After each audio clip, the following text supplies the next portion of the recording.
बिस्मिल्लाहिर्रहमानिर्रहीम। अस्सलाम वालेकुम डियर स्टूडेंट्स। ये ट्यूटोरियल में ख़ास तौर पे अपने जो रिसर्च ग्रुप के स्टूडेंट्स हैं, हाशमी रिसर्च ग्रुप के स्टूडेंट्स, उनके लिए बना रहा हूँ, जिसके अंदर मैं आपको बताऊँगा कि आपने कोई कैलकुलेशन बनानी है तो वो कैसे बनानी है, कैलकुलेशन को रन कैसे करना है। इसके लिए मैं अलग से एक ट्यूटोरियल बना चुका हूँ। तो कैलकुलेशन बनाने के हवाले से जो हम लोग स्टैंडर्ड प्रैक्टिसेस इस्तेमाल करेंगे, जो स्टैंडर्ड बेसिस सेट और प्रोसीजर्स हम यूज़ करेंगे, वो इसमें मैं आप लोगों को बताऊंगा। अब कैलकुलेशन बनाने के लिए दो तरीके हो सकते हैं। या तो ये आप यहाँ से न्यू फाइल लें और कोई नई कैलकुलेशन डिज़ाइन करें। लेट्स से कि कोई मॉलिक्यूल आप डिज़ाइन करें इसके अंदर और आप इस पर कैलकुलेशन लगाएं। एक तो ये तरीका है। एक ये तरीका है कि आप कहीं से मॉलिक्यूल ऑप्टिमाइज़ हुआ कॉपी करके एक न्यू फाइल के अंदर लाएं और फिर उस पर कैलकुलेशन रन करें। तो इस ट्यूटोरियल के अंदर हम दोनों तरीक़ों को बारी बारी डिस्कस कर लेंगे। सबसे पहले तो ये कि आपने नया मॉलिक्यूल बनाया। अब इसके अंदर गॉस व्यू के अंदर से, चूँकि जो हम लोग बेसिस सेट इस्तेमाल करेंगे वो गॉस व्यू के अंदर अवेलेबल नहीं हैं, यहाँ शो नहीं होते, लिहाजा हम क्या करेंगे, हम इसको सिंपली सेव कर लेंगे। ये सेव का बटन है, आप इवन कंट्रोल एस प्रेस कर सकते हैं। तो ये आपको बता रहा है कि आपने कहाँ पे सेव करनी है। अब ये आप फोल्डर चूज़ करने के बाद आप इसका नाम दे दें टेस्ट। एक चीज़ का ध्यान रखना है कि आपने जो भी नेम देना है उसके अंदर स्पेसेस ना इस्तेमाल करें, क्योंकि ये कैलकुलेशन हमने लिनक्स पे क्लस्टर पे रन करनी है, तो वहाँ पे स्पेसेस जो है ना वो नहीं होनी चाहिए उसके अंदर। और foil.com एक्सटेंशन में होनी चाहिए, .gjf में नहीं होनी चाहिए। ये एक अनफॉर्चुनेटली उस पर रिस्ट्रिक्शन है क्लस्टर के ऊपर कि वो .com वाली फ़ाइलों को सिर्फ रिकॉग्नाइज़ करेगा। तो .com आप साथ खुद लगा देंगे, इसको सेव कर लेंगे। अब इसको यहाँ से मैं क्लोज़ कर देता हूँ। अभी आप देखें कि ये कैलकुलेशन, अगर मैं इसको नोटपैड प्लस प्लस के साथ ओपन करता हूँ। अच्छा, यहाँ पे एक चीज़ आपको बताता चलूँ कि आपने नोटपैड प्लस प्लस लाजमी इस्तेमाल करना है, अपने पास इंस्टॉल करना है अपने सिस्टम पे। ये बड़ा अच्छा टूल है। अगर मैं इसको खोलता हूँ तो ये आपको कैलकुलेशन फ़ाइल दिखा रहा है। अब यहाँ पे ये ऊपर चेक पॉइंट फ़ाइल का नेम है, फिर राउट कार्ड है इसका, ये इसका टाइटल कार्ड है, ये 0 इसका चार्ज है, 1 मल्टीप्लिसिटी है, ये मॉलिक्यूल की स्पेसिफिकेशंस हैं, और ये आखिर में एक लाइन खाली छोड़ने के बाद इसकी कनेक्टिविटी इंफॉर्मेशन है। सबसे पहला काम लिनक्स पे चलाने के लिए आपको जो करना है वो ये वाला एक्स्ट्रा पाथ रिमूव करना है। अब देखें, ये पाथ तो विंडोज़ का है कि सी के अंदर यूज़र्स नाम का फ़ोल्डर है, उसके अंदर i4has के नाम का फ़ोल्डर है, फिर डेस्कटॉप और कैलकुलेशन। लिनक्स के अंदर तो ये पाथ नहीं होगा। तो लिनक्स के अंदर आप सिर्फ उस फाइल का नेम टेस्ट कैल्क, इसका नाम था testcalc.ch के, ये बाकी रखेंगे, बाकी सारा डिलीट करेंगे। ये बड़ा इंपॉर्टेंट है। अब दूसरी चीज़ के जो इसके अंदर थ्योरी HF है और 3 to 1 जी बेसिस सेट है, लेकिन हमें तो डेफिनेटली ये नहीं चाहिए। जियोम इज इक्वल टू कनेक्टिविटी का मतलब ये है कि ये कनेक्टिविटी डाटा नीचे मौजूद है, तो इसको रीड करेगा सिस्टम। अब हम लोग जो प्रैक्टिस करेंगे वो क्या करेंगे कि ये वाली लाइन आपने रिप्लेस करनी है, जो मैं आपको अभी राउट कार्ड बताऊंगा इससे। ये मैं इसको पेस्ट करता हूँ, मैंने ये ऑलरेडी कॉपी किया हुआ है। तो अब आप इसके अंदर देखें कि हमने ये मुख्तलिफ़ चीज़ें इसके अंदर आ गई। मैं आपको 1 by 1 बता देता हूँ इनकी अफादियत। सबसे पहले तो हमने #p जो है एडिशनल प्रिंट के लिए ऑप्टिमाइज़ करना है हमने इस कैलकुलेशन को।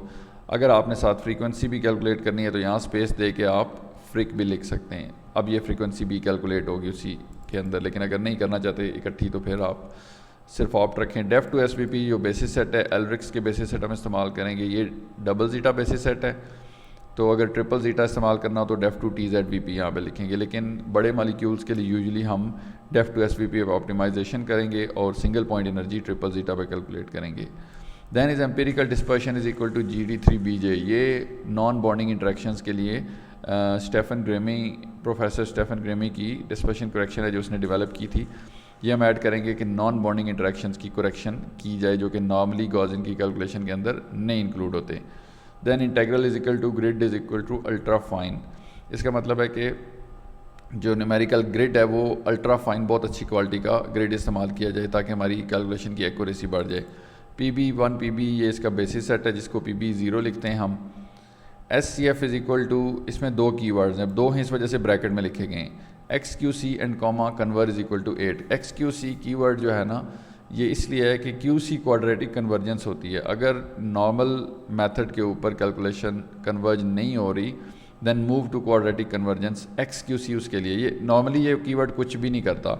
जब आपकी कैलकुलेशन ऑप्टिमाइज़ नहीं हो पाती तो देन वो उसको मूव करता है क्वाड्रेटिक कन्वर्जेंस पे। लेकिन quadratic convergence almost 50 times slower है देन अ नॉर्मल कैलकुलेशन, इसलिए हम उसको QC नहीं लिखते बल्कि XQC लिखते हैं, ताकि अगर सिर्फ इस केस में उसको रन किया जाए जबकि नॉर्मल मेथड फेल हो जाए। कन्वर्ज इक्वल टू 8 का मतलब है कि 10⁻⁸ तक कन्वर्जेंस क्राइटेरिया इस्तेमाल किया जाए।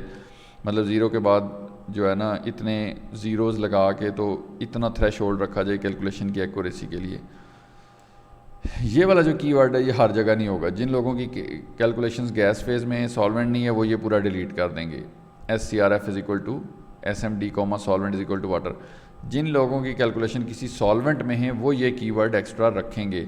और इसके अंदर SCRF is equal to SMD अब हमारा जो मॉडल है, जो कैलकुलेशन मॉडल हम इस्तेमाल कर रहे हैं, और सॉल्वेंट कौन सा इस्तेमाल कर रहे हैं, that is equal to water. यहाँ पे आप कुछ भी लिख सकते हैं, क्लोरोफॉर्म, DMSO, मेथनॉल, जो भी आपका रिक्वायर्ड सॉल्वेंट है वो यहाँ पे मेंशन कर सकते हैं। एंड देन लास्ट में जियोम इज़ इक्वल टू कनेक्टिविटी, मतलब ज्योमेट्री का जो कनेक्टिविटी इन्फॉर्मेशन है वो नीचे दी हुई है, वहाँ से रीड करें। तो ये कैलकुलेशन हमारी बन गई। इस तरह से हम इसको सेव कर लेंगे। अब दूसरा तरीका है कि लेट्स से कि मैं एक लॉग फाइल से मटेरियल कॉपी करके लाता हूँ और उससे कैलकुलेशन बनाऊँगा। वो कैसे बनाऊँगा? लेट्स से ये एक ऑप्टिमाइज स्ट्रक्चर है। अब मैं ये ऑप्टिमाइज स्ट्रक्चर किसी लो बेसिस सेट पे है, लो लेवल ऑफ थ्योरी पे है, या इसमें कुछ चेंजिंग करनी है, तो इसके अंदर डायरेक्ट कैलकुलेशन नहीं मैं बनाऊँगा क्योंकि ये लॉग फाइल मैंने इसके अंदर खोली है। मैं क्या करूँगा, इसकी कॉपी बनाऊँगा। Ctrl+C प्रेस करें या एडिट में जाके कॉपी पे क्लिक करें। ये देखें मॉलिक्यूल यहाँ पे कॉपी होके आपको नज़र आ रहा है। अब आपने क्या करना है, इसको क्लोज़ कर देना है, एक न्यू फाइल लेनी है। ये बहुत क्रूशियल स्टेप है। न्यू फाइल में जाके तो स्ट्रक्चर को लाजमी पेस्ट करना है। Ctrl+V दबाएँ या आप इसको ऐड टू मॉलिक्यूल ग्रुप करें तो ये यहाँ पे पेस्ट हो गया। अब ये स्ट्रक्चर यहाँ पे आ चुका है।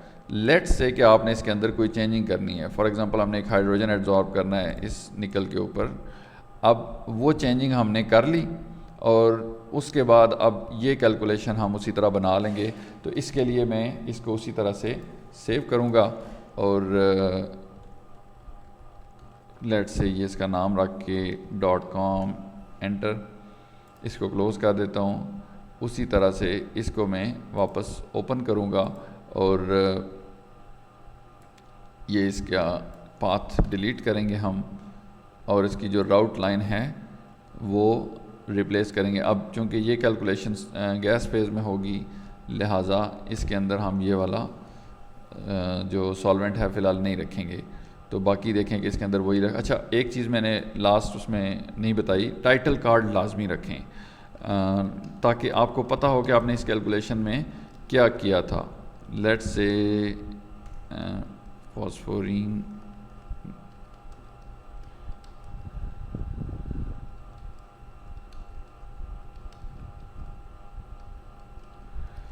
ये मैंने टाइटल कार्ड रख दिया। अब देखें कि टाइटल कार्ड जो है ना वो आपको बाद में ये कैलकुलेशन खोलते हैं तो पता चलेगा कि इस कैलकुलेशन के अंदर आपने क्या परफॉर्म किया था। तो ये अपनी याद दहानी के लिए लाजमी रखें। Ctrl+S प्रेस किया मैंने, ये सेव हो गई है। अब इस कैलकुलेशन को मैं रन कर सकता हूँ। तो इस तरह से आपने अपनी जो कैलकुलेशंस हैं उनको डिज़ाइन करना है और उनके अंदर ये बेसिस सेट और कीवर्ड इस्तेमाल करने हैं।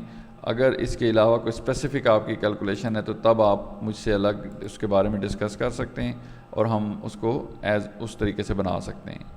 Thank you for watching. Allah Hafiz.